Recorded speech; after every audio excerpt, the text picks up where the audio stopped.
बच्चों, I am Pradeep Kumar. Welcome to Pahal classes. आप current electricity की लेक्चर को आई होप एंजॉय कर रहे होंगे। हम बहुत अच्छे लेवल पे बेटा करंट इलेक्ट्रिसिटी कर रहे हैं। बहुत ज्यादा अच्छे से आपके सारे कंसेप्ट क्लियर हो जाएंगे इससे, और आप एडवांस लेवल के सारे क्वेश्चंस कर पाओगे। ठीक है, तो बस मेरे साथ बने रहिए। प्रीवियस लेक्चर बेटा बहुत इंपॉर्टेंट है। प्रीवियस 2 लेक्चर्स बहुत ज्यादा इंपॉर्टेंट है, जहां पे मैंने आपको सिंगल ब्रांच सॉल्व करना सिखाया, देन फिर केवीएल केसीएल का जिक्र किया पिछले लेक्चर में, और काफी सारे प्रॉब्लम्स थे उस पर बेस्ड। ठीक है, सो मेनली हमने केसीएल पे फोकस किया था। अभी हम देखेंगे केवीएल से रिलेटेड पार्ट। बेटा प्रेफरेबली हमें केसीएल को प्रेफर करना चाहिए किसी भी क्वेश्चन को करने के लिए। क्यों, ऐसा क्यों होता है? क्योंकि देखिए बेटा क्या होगा कि केवीएल में आपके पास थोड़ी कॉम्प्लेक्स इक्वेशंस बनती है, और केसीएल थोड़ा यूज करना आसान होता है। एक बार पोटेंशियल मिल गया तो आप सारी वैल्यूज फाइंड कर पाते हैं। आज मैं एक अच्छा क्वेश्चन लूंगा, आपकी बुक का एग्जांपल ही है, जो आपकी बुक में केवीएल से सॉल्व किया गया है, लेकिन मैं आपको वो केसीएल से भी सॉल्व करके दिखाऊंगा। ठीक है, तो ये काफी इंपॉर्टेंट रहने वाला है लेक्चर आज का। और आपके सामने एक क्वेश्चन लिखा हुआ है, इस क्वेश्चन की हेल्प से मैं बेसिक केवीएल के कंसेप्ट्स आपके साथ में डिस्कस करूंगा। तो आइए शुरू करते हैं आज के लेक्चर को इस क्वेश्चन के साथ में। तो बच्चों देखो, हमारे पास ये सर्किट है और हमें सब ब्रांच में करंट फाइंड करनी है। ठीक है, करंट इन ऑल ब्रांच। तो सभी ब्रांच में हमें क्या फाइंड करनी है? करंट फाइंड करना है। तो अब देखो बेटा क्या होता है, समझो ड्रॉबैक समझो कि हम यहाँ केवीएल यूज करें तो कैसे करें। केसीएल मान लो मैं यहाँ जीरो पोटेंशियल मार्क करता हूँ। अच्छा बेटा, यहाँ जहां भी रेजिस्टेंस के साथ नंबर लिखा हुआ है वो ओम में है, और जहां भी पोटेंशियल है वो वोल्ट में। ठीक है, मैंने ओम नहीं लिखा इनके साथ में, तो ध्यान रखें बच्चों आप। तो मान लो मैं 0 मार्क करता हूं, तो बेटा यहाँ 10 मार्क कर दूंगा बस। हम और कुछ भी नहीं कर पाएंगे, हमें यहाँ भी कुछ और मानना पड़ेगा, हमें यहाँ भी कुछ और वैल्यू माननी पड़ेगी, यहाँ भी कुछ और वैल्यू माननी पड़ेगी। तो जब भी बेटा ऐसा हो क्वेश्चन में कि बहुत सारी वैल्यूज माननी पड़ रही है हमें खुद से, एक्स वाई वगैरह काफी ज्यादा वैल्यू माननी पड़ रही है, तो ऐसे टाइम पे हम क्या यूज करेंगे? केवीएल यूज करना शुरू करेंगे। मेरी बात समझ रहे हो? और ऐसा बहुत रेयर होता है कि हमें बहुत सारी वैल्यूज अज्यूम करनी पड़े। यदि आपको लग रहा है कि मुझे यहाँ भी कुछ x मानना पड़ रहा है, यहाँ y मानना पड़ेगा, यहाँ कुछ z मानना पड़ेगा, एबीसी व्हाटएवर इट इज, तो आप समझ लेना कि ये क्वेश्चन केसीएल से सॉल्व होने के लिए नहीं है, यहाँ पे हमें केवीएल यूज करना पड़ेगा। अच्छा, मैं फिर से रिपीट कर देता हूँ, हमेशा रिपीट करता आया हूँ बेटा। रजिस्टर में करंट कहां से कहां जाता है? रेजिस्टेंस में बात करूं तो high potential to low potential. ठीक है, अच्छा, और ये भी समझाया था मैंने बेटा, प्लस टू माइनस हो तो घटा तो साइन कैसा आएगा? माइनस का, और माइनस से प्लस होता है मतलब बढ़ा तो साइन किसका आएगा? प्लस का। ये सारी बातें मैं ऑलरेडी बहुत पहले से एक्सप्लेन करता आया हूं आपको। चलिए तो आगे बढ़ाए कहानी को हमारी, बहुत ही अच्छे से देखते हैं इस क्वेश्चन को। तो बेटा जब भी ऐसा केवीएल का प्रॉब्लम आए, सबसे पहले क्या करो? करंट अज्यूम करना शुरू करो। तो मैं क्या करता हूं, आप दूसरा डायग्राम बना लो, उसमें करना रफ में, इसको एक अलग से डायग्राम रखना। बेटा हमेशा क्वेश्चन का डायग्राम आप अलग रखा करो। हम क्या इसी में सॉल्व कर रहे हैं, बट आप क्वेश्चन का और सॉल्यूशन का डायग्राम अलग बनाया करो। चलो देखो, मैं मान लेता हूं बेटा कि इस तरफ से करंट गया I1, ऐसे इस बैटरी से इधर से करंट जा रहा I1। ठीक है, ऐसे I1 जा रहा है। ओके, और इसी तरह मैं मान लेता हूं तो इसका इस ब्रांच में भी बेटा I1 ही हो गया। ठीक है, I1 हो गया इस तरफ पूरा। इस तरफ मैं मान लेता हूं I2। ठीक है, ऐसे ऐसे, तो ये I2 हो गया। गुड। अब देखो बेटा, हम एक तो केसीएल को तुरंत यूज कर लेंगे। इस जंक्शन पे देखो, इस जंक्शन पे आने वाला करंट I1 और इधर से आने वाला करंट I2, तो टोटल जाने वाला करंट कितना होगा? तो आप देखोगे तो जाने वाला करंट होगा I1 प्लस I2। क्या मेरी बात समझ रहे हो बच्चों?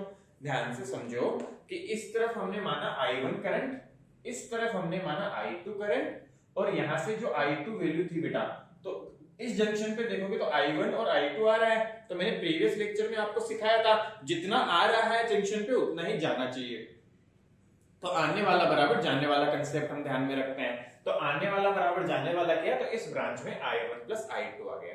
अब देखो बेटा, सबसे पहले कुछ बातें लिखो, जैसा मैं सिखा रहा हूं वैसा फॉलो करो। आप लिखो आपके पैरामीटर्स कितने हैं। ठीक है, वेरिएबल्स कितने हैं। तो वेरिएबल्स मान लो या पैरामीटर्स ले लो। तो वेरिएबल्स आपके इस क्वेश्चन में है 2। कौन कौन से? I1 and I2। चलिए बहुत अच्छी बात, समझ आ गया सर, वेरिएबल्स 2 है यहाँ पे।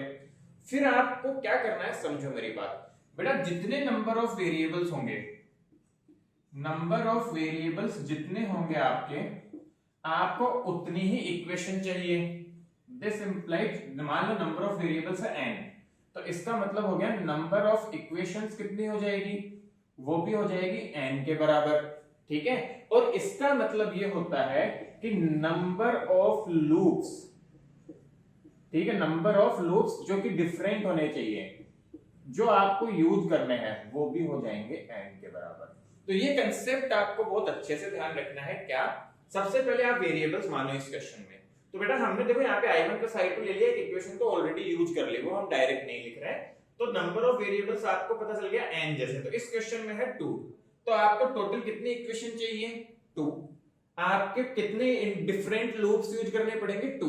अब देखो ऐसा कोई स्टैंडर्ड रूल नहीं होता सर लूप कौन सा यूज करें, मे भी एक क्वेश्चन में 5 तरह के डिफरेंट लूप्स बन रहे होंगे, बट वेरिएबल 3 ही है, तो आपको क्या करना है, कोई भी 3 डिफरेंट लूप्स ले लो, आपका आंसर जरूर आएगा, यदि आप कैलकुलेशन मिस्टेक नहीं करेंगे तो। कंसेप्ट पकड़ो बेटा, कंसेप्ट सीखो, कंसेप्ट एक बार यहाँ हो गया ना फिट, तो कोई भी क्वेश्चन में मार्क नहीं खाओगे। क्या मेरी बात समझ आई आपको? तो इतना सब करने के बाद आइए आगे बढ़ते हैं। अब तो क्या बचा बेटा, इक्वेशंस लिखना है सर, अब तो कोई बड़ी बात है ही नहीं। तो पहले हम क्या करते हैं, इस लूप में लिखते हैं, ठीक है। तो मैं नाम दे दूं इसको लूप को, चलिए बच्चों नाम दे देते हैं। मान लो यहाँ पे पॉइंट ए नाम दे दिया, यहाँ पे बी नाम दे दो, यहाँ सी दे दो, यहाँ डी दे दो, और इस तो मैंने समझाया था बेटा आपको, यहाँ ई नाम दे दो, यहाँ एस नाम दे दो। तो पहला लूप कौन सा यूज कर रहा हूं मैं, सभी बच्चे देखेंगे ध्यान से, मैं ले रहा हूं, आपको ऐसे ही सॉल्व करना है, loop A B C D A, इस तरह से ए बी सी डी ए। तो ये पूरा देखो क्लोज लूप बन रहा है, तो क्लोज लूप में हम केवीएल यूज कर सकते हैं, तो हम क्या यूज कर रहे हैं इसमें, केवीएल। चलिए बहुत अच्छी बात है बेटा। चलो बेटा जी देखो, तो हम ए पॉइंट से शुरू हो जाते हैं, पहले पोटेंशियल मार्क कर ले जैसे हमेशा मार्क करते थे पॉइंट्स। तो बेटा देखो माइनस प्लस, बैटरी का छोटा साइड माइनस, बड़ा साइड प्लस, करंट की डायरेक्शन ये है तो प्लस माइनस, करंट की डायरेक्शन ऐसे है तो प्लस माइनस, करंट की डायरेक्शन ऐसे है तो प्लस माइनस। तो इस तरह मार्क कर लिया। अब देखो माइनस से प्लस मतलब बढ़ा, बढ़ा तो साइन किसका लिखूंगा, प्लस का, 16। प्लस से माइनस मतलब घटा, घटा तो पोटेंशियल कितना होगा 2i1, बस साइन किसका, घटा तो माइनस का, घटा तो माइनस का, माइनस 2i1। यहां आ जाओ, प्लस से माइनस घटा तो साइन किसका, माइनस का, -4, और करंट कितना है i1 प्लस i2। इधर आ जाए बच्चों, प्लस से माइनस घटा, घटा तो साइन माइनस का, करंट कितना है -3i1, and this must be equal to 0 using KVL. आ रहा है समझ में?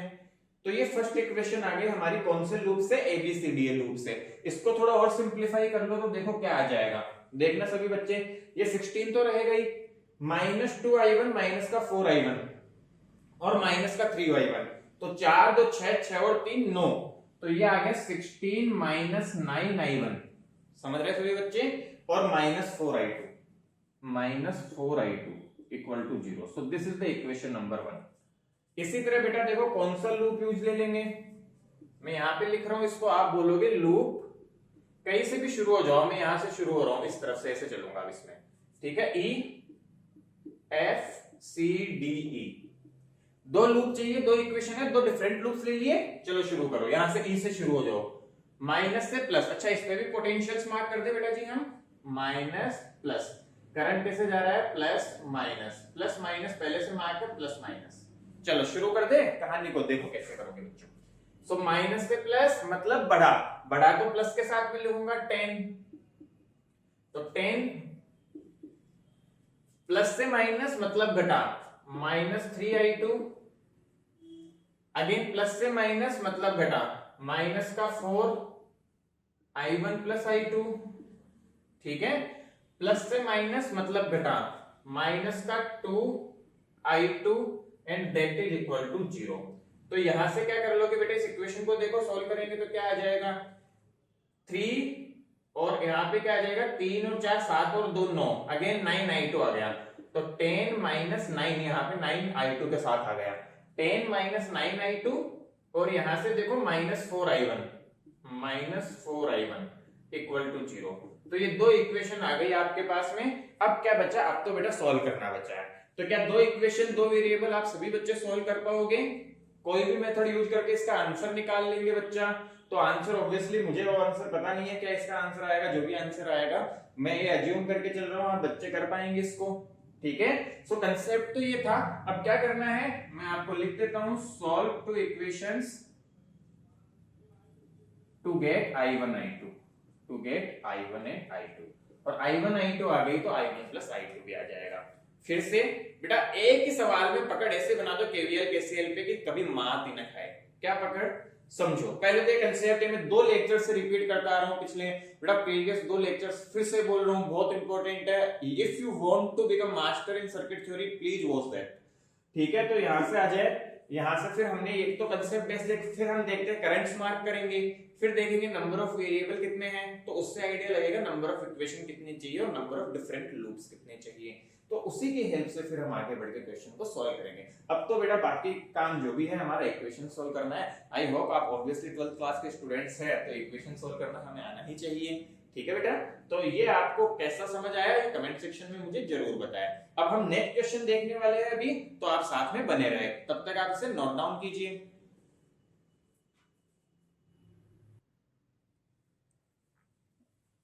तो देखो बच्चों, जिन बच्चों ने प्रीवियस दोनों लेक्चर देखे हैं उनको पता होगा कि हम ये क्वेश्चन ऑलरेडी कर चुके हैं कि हमें एक क्यूब टाइप से बना हुआ है रेजिस्टेंसेस से मिला के, कि ईच साइड का रेजिस्टेंस आर है, तो सारे साइड्स का रेजिस्टेंस आर है, इसमें 12 साइड हो गई टोटल, और हमें इन दोनों पॉइंट्स के बीच में पोटेंशियल का क्या बताना है बेटा, डिफरेंस, सॉरी इन दोनों पॉइंट्स के बीच इक्विवेलेंट रेजिस्टेंस बताना है। तो ये क्वेश्चन मैं ऑलरेडी आपको एक मेथड से बता चुका हूं, सिमेट्री की हेल्प से। सिमेट्री की हेल्प से ही थोड़ा आगे बढ़ेंगे, और यहाँ पे बेटा जो हम यूज करेंगे दैट इज कि हम यहाँ पे केवीएल यूज करने वाले हैं। ठीक है, तो देखो कैसे करते हैं। मैं बोलता हूँ बेटा, मान लो इस पूरे पुश सर्किट को मैंने एक बैटरी से कनेक्ट कर दिया इन दोनों पॉइंट्स के बीच। आप अगेन दूसरा डायग्राम बनाने की कोशिश करेंगे जिसका पोटेंशियल है V, समझना बेटा। तो मैं क्या ये बोल सकता हूँ, समझो कि इस पूरे सर्किट का इक्विवेलेंट रेजिस्टेंस मान लेता हूँ R है, R इक्यू है, तो can this be replaced by A circuit जहां पे बेटा हमारे पास में एक केवल रेजिस्टेंस आ गया दैट इज R इक्विवेलेंट, और एक बैटरी लगी हुई है जो कि V वोल्ट की है। मेरी बात ध्यान से समझे, हमने इन दोनों पॉइंट्स के बीच बैटरी अप्लाई कर दी। अब इस पूरे सर्किट का इक्विवेलेंट रेजिस्टेंस, यही तो मतलब इक्विवेलेंट का, किस पूरे सर्किट को कितने रेजिस्टेंस से रिप्लेस करूं कि वो सिमिलर बिहेवियर रह जाए, समझ रहे हैं बात को। तो मान लिया कि इसको हमने R इक्विवेलेंट है इसका, चलिए बहुत अच्छी बात मानी हमने। चलिए बेटा आप देखो यहाँ, अब मैं क्या करूंगा, हमें कुछ बातें माननी पड़ेगी। सबसे पहला तो मान लो इसमें करंट I है, ठीक है, तो एक सिंपल सी बात पता चल गई यहां से, कॉम्बिनेशन से हमें, तो कॉम्बिनेशन से जो बात पता चली वो पता चल गई जी V equal to I R इक्यू, ये हमें कॉम्बिनेशन से डायरेक्टली पता चल गया। तो सोचो अब मैं बेटा टुकड़े बाई टुकड़ा रिडक्शन रिड्यूस करते हुए बैक साइड जा रहा हूं, तो I यहाँ पे तो मतलब इस साइड पे कितना करंट जा रहा है I, समझ रहे सभी बच्चे। तो यहां से I एंटर किया सर्किट को, यहां से कितना करंट एंटर किया सर्किट में, I के बराबर करंट यहाँ पे एंटर किया। बहुत अच्छी बात सर। तो देखो बेटा हमने आपको सिखाया था सिमेट्री, यहां से एक रास्ता, दो रास्ता और तीन रास्ता, तीन रास्ते खुल रहे हैं यहां से, पहला दूसरा तीसरा, और तीनों देखो सिमेट्रिक है, तीनों 3 बार में पहुंचते हैं वहां पे। ठीक है, तो तीनों रास्ते सिमेट्रिक है, तीनों 3 बार में वहां पहुंचते हैं, तो इसलिए हमारे पास में कोई चॉइस नहीं है, करंट इक्वल ही टूटेगा। तो कितना कितना टूटेगा बच्चों, करंट I आया, मैंने सिमेट्री कैसे है ये प्रीवियस लेक्चर में बेटा एक से पहले लेक्चर में बहुत अच्छे से डिटेल एक्सप्लेन किया है, तो सिमेट्री का लेक्चर तो सबसे सुपर इंपॉर्टेंट है, आप सिमेट्री का लेक्चर जरूर देखो, कॉम्पिटिटिव एग्जाम्स में क्वेश्चन वहीं से उठ के आते हैं। सो देखिए बेटा यहां से करंट I आया, तो इधर जो होगा 3 टुकड़ों में टूटेगा, मतलब I/3, ये कौन सा रूल यूज कर लिया हमने, सिंपल केवीएल का और सिमेट्री का, I/3, तो इन तीनों टुकड़ों में करंट गया I/3। आगे देखते हैं बच्चों, तीनों में करंट I/3 गया, इस रास्ते पे आ जाओ, यहाँ पे इस पॉइंट पे, इस पॉइंट पे आ जाओगे तो आपको मिलेगा कि यहां से इसके पास 2 रास्ते हैं जाने के लिए। अब अगेन यहां भी इसके पास चॉइस नहीं है क्योंकि 2 रास्तों में बी पे पहुंचता है, तो करंट क्या टूटेगा, करंट इसका भी 2 टुकड़ा हो जाएगा। तो I/3 का 2 टुकड़ा होने का मतलब I/3 मल्टीप्लाई बाई हाफ, तो वो हो जाएगा बेटा I/6। समझ रहे सभी बच्चे। तो इस ब्रांच में करंट गया I/2, और यहां भी करंट कितना गया I/2, sorry I/6, sorry I/6 और I/6। ठीक है, आया नहीं आया समझ सभी बच्चों को? तो इस तरह से करंट का डिस्ट्रीब्यूशन हो गया हमारे पास में कि यहां से करंट जो टूटा दो टुकड़ों में, तो I/3 I/6, इसी तरह यहां से जो टूटेगा तो इधर भी I/6 जाएगा, इधर भी I/6 जाएगा, इसी तरह यहां से टूटेगा I/6 और I/6। तो देखो सभी बच्चों, यहां से I/6 आ रहा है, यहां से I/6, तो इस ब्रांच में कितना चला जाएगा I/3। सिमिलरली I/6 तो इधर जाएगा I/3, सिमिलरली I/6 और बेटा I/6 तो इधर भी चला जाएगा I/3। तो देखो टोटल I/3 आ रहा है, टोटल I आ गया। तो क्या सब कुछ सही हुआ? I बैटरी में लीव कर रहा था इधर से, और इधर से बैटरी में I करंट वापस आ रहा है। तो देखो सब कुछ बहुत सही बन गया हमारा। फिर से रिपीट कर रहा हूं, कैसे क्या समझो।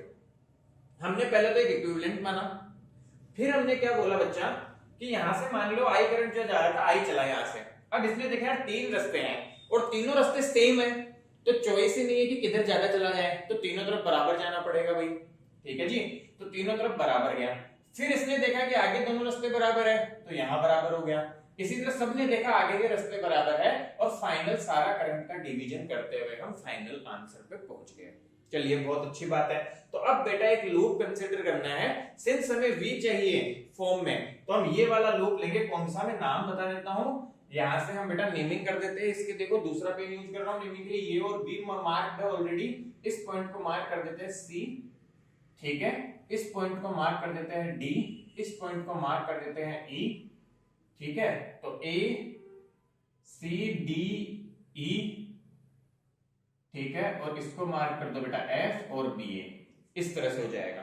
तो ध्यान से देखेंगे आप सभी बच्चे, में लूप कौन सा ले रहा हूं। तो the loop which I am considering is this, A C D E F B और A। वापस A, ऐसे शुरू करके ऐसे जाता हुआ ऐसे जाता हुआ वापस A पे आ गया। तो करंट कहां से शुरू करूं, ऐसे ही शुरू कर देता हूं। बेटा देखो करंट की डायरेक्शन ये है, तो इधर प्लस होगा इधर माइनस होगा, तो घटा तो क्या आएगा माइनस के साथ। तो मैं लिख सकता हूं, ध्यान से देखना सभी बच्चे, मैं पहले लिख रहा हूं इसके लिए CD के लिए, तो माइनस का I/3 मल्टीप्लाई बाई R, इसका रेजिस्टेंस R है। सिंपली यहां से देखो DE के लिए, ये किसके लिए मैंने लिखा CD, मैं यहां पे ये भी लिख देता हूं, ये CD के लिए लिखा। फिर DE के लिए देखो माइनस का I/6 इंटू R, ये किसके लिए लिखा गया है, DE के लिए। फिर EF के लिए देखे बच्चों, तो EF के लिए आ जाएगा माइनस I/3 इंटू R दोबारा से, ये किसके लिए है, EF के लिए। आगे इससे बाहर, और यहां पे देखो माइनस से प्लस, तो प्लस का V, और ये सब किसके बराबर कर देंगे, 0 के बराबर कर देंगे। तो अब देखो बच्चों क्या फटाफट से क्या वैल्यू आ गई हमारी, यहां से हम देखेंगे तो सॉल्व कर लेंगे। हमें क्या चाहिए, ऐसे इक्वेशन चाहिए V इक्वल टू IR। तो V को एक तरफ ले आओ, I वालों को एक तरफ ले आओ, तो V इज इक्वल टू, बेटा देखना इसका 6 LCM ले रहा हूं मैं, तो 6 LCM जब ले लूंगा, ठीक है, सो 2 1 और 2, तो कितना आ जाएगा 5IR। बात समझे सभी बच्चे? तो बस यहां से देख लो V इक्वल टू I कितना है, I मल्टीप्लाई बाई 5/6R।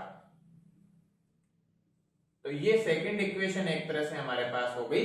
दोनों इक्वेशन को कंपेयर कर लो तो साफ पता चल रहा है, इक्वेशन 1 एंड 2 से हमें साफ पता चल रहा है कि R equivalent is nothing but 5/6R। क्या मेरी बात समझ आई सब बच्चों को? तो बेटा यही है, हमने जब पहले किया था तो भी आंसर यही आया था हमारे पास में। आप सबको रिमेंबर हो तो बेटा पोटेंशियल की हेल्प से किया था हमने, R/3 plus R/6 plus R/3, वहां भी ये आंसर आता है। तो 6 लेते ही 5R/6 हो जाएगा, ठीक है ना। तो आपको याद होगा, तो वही यहां से आ रहा है। तो काफी अच्छा क्वेश्चन है, कंसेप्चुअल क्लैरिटी बहुत जरूरी है। मैंने आपको 2 क्वेश्चन KVL से करना सिखाए, और दोनों बहुत अच्छे लेवल पे अच्छे क्वेश्चंस हैं। बेसिक्स क्लियर होगा तो बेटा बिलीव मी कॉम्प्लेक्स क्वेश्चंस भी आप कर पाओगे। फर्क क्या पड़ेगा मुझे ये बताओ सोच के? फर्क केवल इतना पड़ेगा कि 3 वेरिएबल हो जाएंगे, 4 हो जाएंगे, तो 4 लूप सोल्व लेने पड़ेंगे, और वो होंगे उसमें छुपे हुए 4 लूप, ठीक है। यही फर्क आता है। आपको ये कंसेप्ट समझ आया तो मुझे जरूर कमेंट सेक्शन में बताया कि सर समझ आया, और नहीं आया तो भी जरूर बताया कमेंट सेक्शन में कि नहीं आ रहा समझ में, या जो भी प्रॉब्लम है। क्योंकि बेटा यदि आपको समझ नहीं आ रहा है तो हमारा प्रॉब्लम है। हमें उसको इंप्रूव करना होगा, हमें उसको सही करना होगा, तो वो जरूर बता सकते हो मुझे, ताकि हम इंप्रूव करें। आपका फीडबैक ही हमें इंप्रूव करने को एक तरह से बेटा मोटिवेट करेगा, हमें आगे बढ़ाने में हेल्प करेगा। So definitely provide your feedback, और कैसा लग रहा है वो भी जरूर बता दे चले साथ में। तो बेटा एक और क्वेश्चन लूंगा मैं, वो एनसीईआरटी का ही क्वेश्चन है, ये भी एनसीईआरटी का ही प्रॉब्लम है, बट मैंने इसको इस तरीके से समझाया है आपको कि सब कुछ बहुत अच्छे से क्लियर हो आपके, और इस तरह से आपको ये सॉल्व करना है, ठीक है। चलिए अब नेक्स्ट क्वेश्चन करते हैं एनसीईआरटी का। बट बेटा एनसीईआरटी में वो केवीएल से किया गया है, बट मैं आपको वो केसीएल से करना सिखाऊंगा, ठीक है। सो tune with us and start करते हैं वो क्वेश्चन।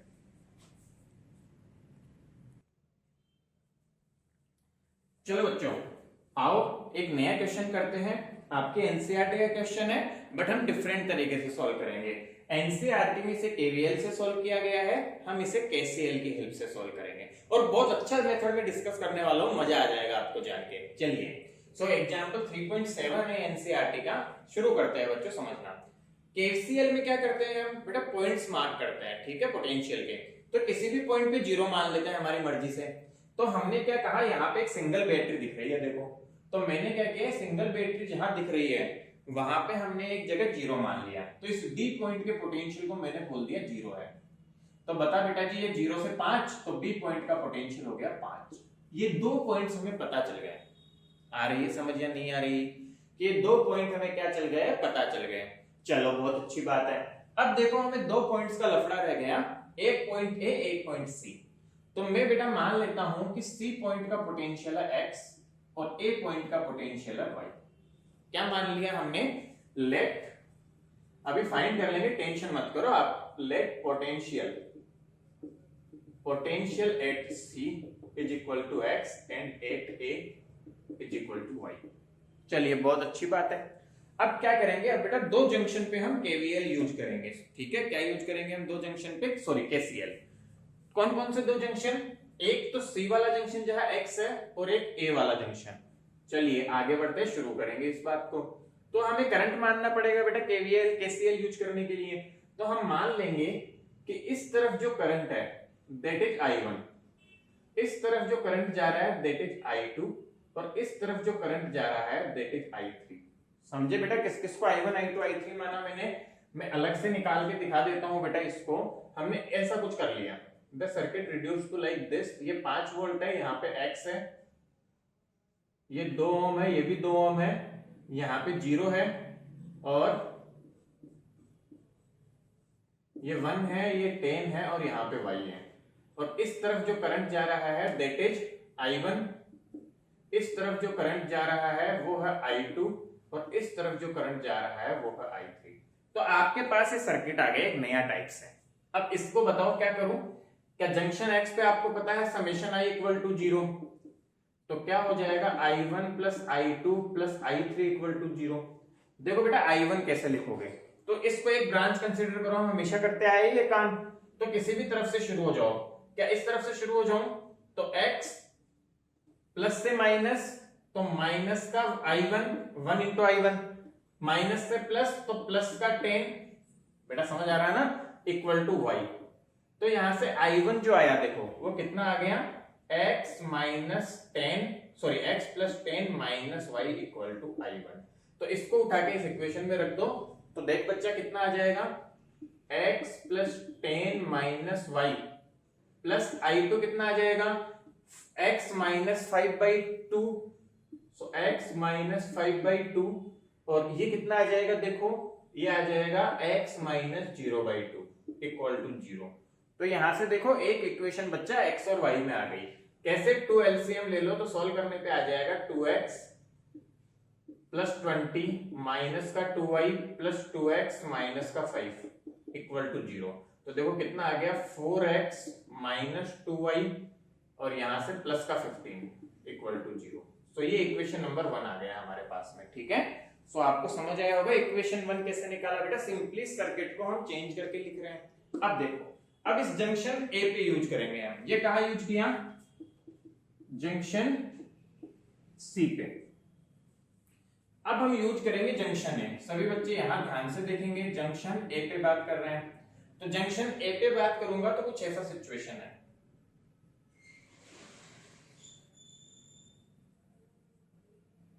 ठीक है, और ऐसा। तो ये y है, ये 5 है, ये x है, ये 0 है। अब हमारे सामने सिचुएशंस कुछ के तरह की कि बेटा यहाँ पे तो ऑलरेडी करंट माना हुआ है, तो वही मान लो कि कितना करंट आ रहा था I1, इनमें डिफरेंट करंट ले लो तो इस तरफ आ जाएगा। मान लो यहाँ से जा रहा कितना है, जाने वाला ले लो चाहे आने वाला ले लो, कैसे ले लो, मैं जाने वाला मान लेता हूँ। तो यहाँ से मान लिया I3 तक हो गया था, I4 मान लो, और यहाँ से जा रहा है I5, ऐसा मान लेते हैं।